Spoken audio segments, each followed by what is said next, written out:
Good morning, dito naman po tayo sa site ng fabrication ng steel trusses. Ito na po yung finish na tatlong trusses. Bali pinatong-patong na lang po natin dahil yung sa una ginawa nating pattern.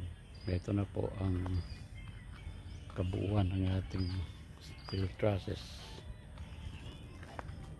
Yan po. Bali na full width na po yan, yung mga member niya na full width na po.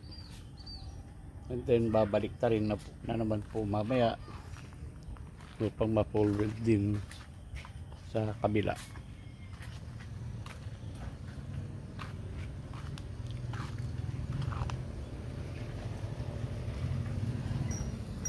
Ito naman po yung king coat niya, full width lang po hanggang dito.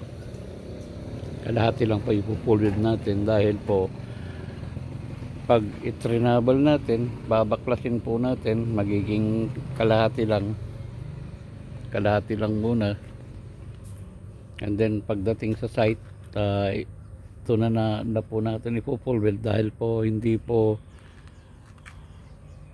kayang isakay sa ating delivery truck dahil ang haba nito.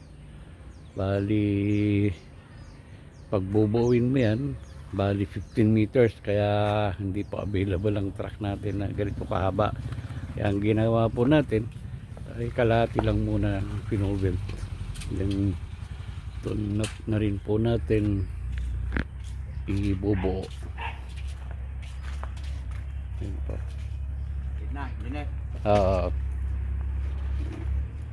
Full width kabila balot. Ayan po tayo.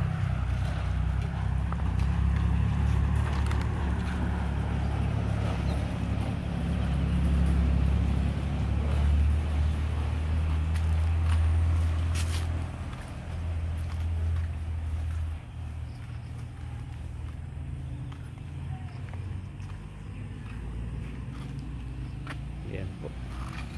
Fulfill na po lahat ng mga member na. Balik ta rin po natin.